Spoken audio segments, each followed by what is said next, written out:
Deuxième lettre de Pierre, chapitre 1. Salutations.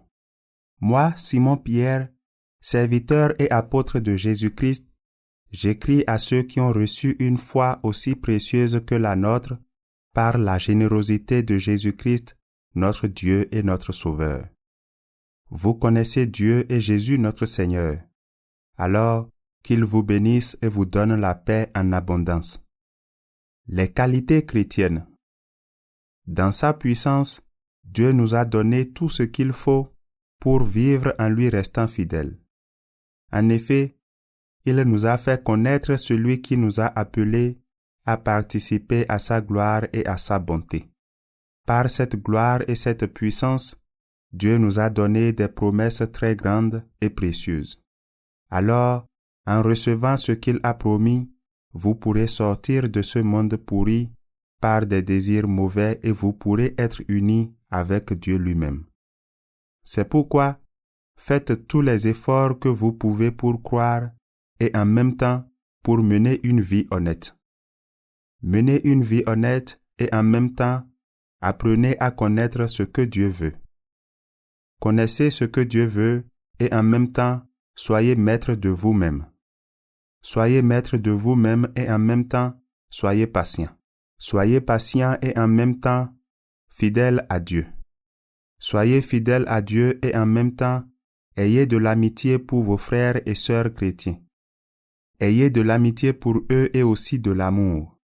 Voilà les qualités que vous devez posséder.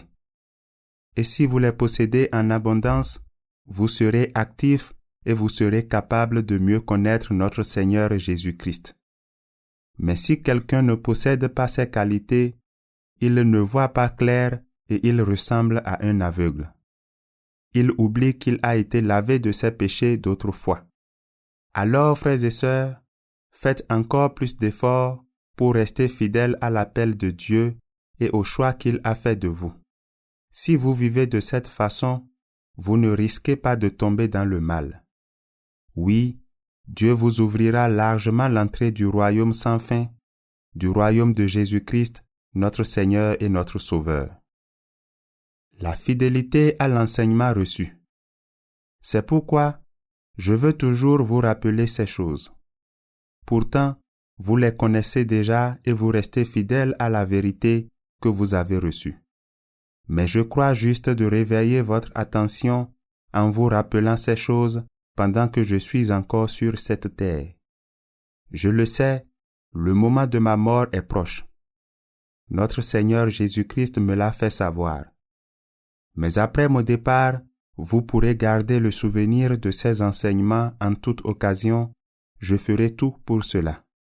En effet, ce n'est pas avec des histoires fausses et compliquées que nous vous avons fait connaître la venue puissante de notre Seigneur Jésus-Christ.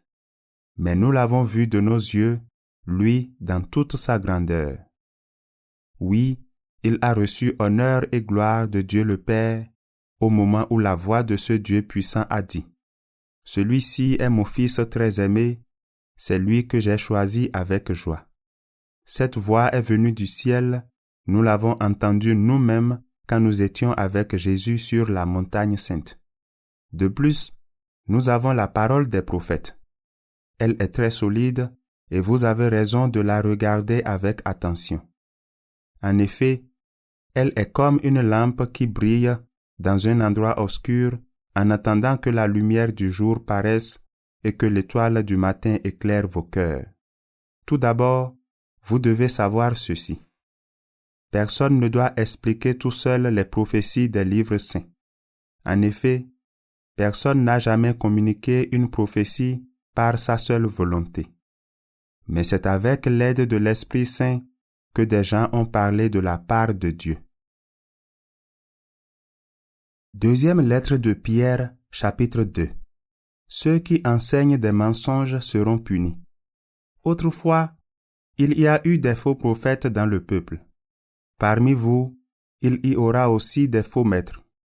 Ils donneront habilement des enseignements trompeurs et ils iront jusqu'à rejeter le maître qui les a sauvés. Ainsi, ils vont attirer rapidement sur eux le malheur qui les détruira. beaucoup de gens les suivront en se conduisant n'importe comment. À cause d'eux, on se moquera du chemin de la vérité. Et parce qu'ils ont très envie de gagner de l'argent, ils vous tromperont par des histoires inventées. Mais depuis longtemps déjà, leur condamnation est prête et le malheur va rapidement tomber sur eux. En effet, Dieu n'a pas laissé sans punition les anges qui ont péché, mais il les a plongés dans le lieu de souffrance. Il les a attachés avec des chaînes dans la nuit et là, il les garde jusqu'au jour du jugement. Le monde d'autrefois, Dieu ne l'a pas laissé sans punition. Mais quand il a noyé le monde de ses ennemis au moment de la grande inondation, il a sauvé seulement Noé, lui qui annonçait la justice que Dieu demande, et 7 autres personnes. Dieu a aussi condamné les villes de Sodome et de Gomorrhe en les détruisant par le feu. Cela devait servir d'exemple aux gens mauvais pour leur montrer ce qui allait leur arriver. Lot habitait au milieu de gens qui se conduisaient n'importe comment, mais lui-même était un homme juste. Il était très triste à cause de leur conduite. En effet, il les voyait et il les entendait, et jour après jour, son cœur d'homme juste souffrait beaucoup de leurs actions mauvaises. Mais Dieu l'a délivré de ces gens-là. Cela montre donc que le Seigneur peut délivrer de la souffrance ceux qui lui sont fidèles. Et il peut garder en réserve les gens mauvais pour les punir le jour du jugement. Il punira surtout ceux qui suivent les mauvais désirs de leur corps. Ceux-là cherchent seulement à faire des actions impures et ils méprisent l'autorité du Seigneur. Ces faux maîtres ont trop confiance en eux. Ils sont orgueilleux et ils n'ont pas peur d'insulter les esprits glorieux du ciel. Même les anges ne jugent pas ces esprits et ils ne les insultent pas devant le Seigneur. Pourtant, les anges sont plus forts et plus puissants que ces faux maîtres. Ces gens-là sont comme des animaux sans intelligence, faits pour être pris dans des pièges et pour être tués. Ils insultent ce qu'ils ne connaissent pas et ils mourront comme ces animaux. C'est la punition qu'ils vont recevoir pour leurs mauvaises actions. Ils aiment satisfaire leurs désirs mauvais en plein jour. Quand ils font la fête avec vous, ils prennent plaisir à vous mentir et leur présence est dégoûtante et honteuse. Leurs yeux ne font que chercher des femmes, ils ont toujours envie de commettre des péchés, ils attirent ceux qui sont faibles. Ce sont des hommes qui cherchent toujours à gagner quelque chose. La malédiction est sur eux. Ils ont abandonné le bon chemin et ils se sont perdus. Ils ont suivi la route de Balaam, le fils de Bosor, à qui on a offert de l'argent pour faire le mal. Et Balaam s'est laissé attirer par cet argent. Mais il a entendu des reproches pour sa faute. Une ânesse muette s'est mise à parler avec une voix humaine et elle a arrêté l'action stupide du prophète Balaam. Ces faux maîtres sont comme des sources sans eau, comme des nuages poussés par un vent violent. Dieu leur a réservé une place dans la nuit la plus noire. Oui, avec leurs discours ronflants complètement creux, ils attirent ceux qui viennent à peine d'abandonner la vie avec des gens dans l'erreur. Pour cela, ils se servent des désirs honteux du corps et ils leur promettent la liberté. Pourtant, eux-mêmes sont esclaves des plaisirs qui les détruisent. En effet, quand une chose nous domine, nous sommes ses esclaves. Ceux qui connaissent Jésus-Christ notre Seigneur et notre Sauveur ont abandonné les mauvaises influences du monde, mais ils peuvent se laisser reprendre et se laisser vaincre par elles. Alors leur situation est finalement bien pire qu'avant. Ils ont connu le chemin qui mène à la justice, mais ils ont abandonné les commandements de Dieu qu'on leur avait appris. Dans ce cas, il aurait mieux valu qu'ils ne connaissent pas ce chemin. Maintenant, ce qui leur est arrivé montre la vérité de ce proverbe. Le chien mange de nouveau ce qu'il a vomi, et le cochon qui vient d'être lavé recommence à se rouler dans la boue.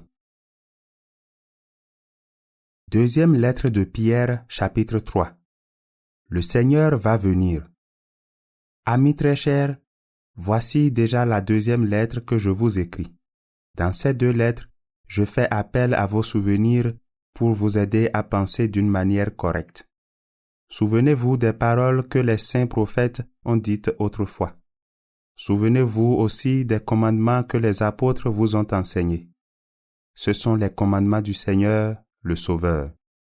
Tout d'abord, voici ce que vous devez savoir. Dans les derniers jours, des gens vont venir.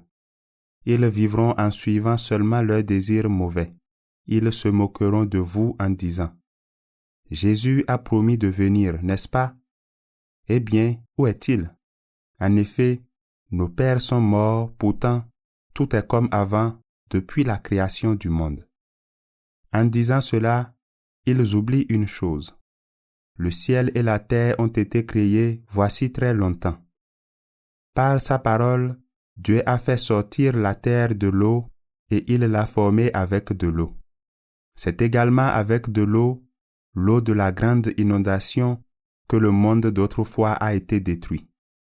De la même façon, la parole de Dieu garde en réserve le ciel et la terre d'aujourd'hui pour le jour où les ennemis de Dieu seront jugés. Ce jour-là, le ciel et la terre seront détruits par le feu. En tout cas, amis très chers, n'oubliez pas ceci. Pour le Seigneur, un jour est comme 1000 ans, et 1000 ans sont comme un jour. Le Seigneur va bientôt accomplir sa promesse. Pourtant, certains disent qu'il est en retard. En fait, il est patient avec vous. Il ne veut pas que certains meurent pour toujours, mais il veut que tous arrivent à changer leur vie. Le jour du Seigneur viendra comme un voleur. Ce jour-là, le ciel disparaîtra avec un bruit terrible, le feu détruira les étoiles du ciel, la terre et les actions de ses habitants seront jugées. Puisque tout cela doit disparaître, vous comprenez bien quel genre de vie vous devez mener. Vous devez vous conduire comme Dieu veut et lui rester fidèle. Vous attendez que le jour de Dieu arrive et vous souhaitez qu'il vienne vite. Ce jour-là, le feu détruira le ciel et les étoiles fondront dans une chaleur brûlante. Dieu a promis un ciel nouveau et une terre nouvelle où la justice habitera. Oui, c'est ce que nous attendons. Appel à faire attention. C'est pourquoi, amis très chers, en attendant ce jour, faites des efforts pour être sans défaut et sans tache, en paix avec Dieu. Et dites-vous une chose. C'est à cause de la patience du Seigneur que vous pouvez être sauvés. Voilà ce que Paul, notre frère et notre ami, a voulu vous dire dans ses lettres. Il le dit avec la sagesse que Dieu lui a donnée. C'est ce qu'il écrit dans toutes ses lettres quand il parle de ce sujet. Il y a des passages difficiles à comprendre, alors les gens qui sont ignorants et sans formation en changent le sens. Ils font d'ailleurs la même chose avec d'autres passages des livres saints. En agissant ainsi, ils se détruisent eux-mêmes. Mais vous, amis très chers, maintenant je vous ai prévenu. Faites donc attention, ne vous laissez pas tromper par les erreurs des ennemis de Dieu. Ainsi, vous pourrez rester solide dans la foi. Que l'amour et la connaissance de Jésus-Christ, notre Seigneur et notre Sauveur, grandissent en vous. Rendons-lui gloire dès maintenant et pour toujours. Amen.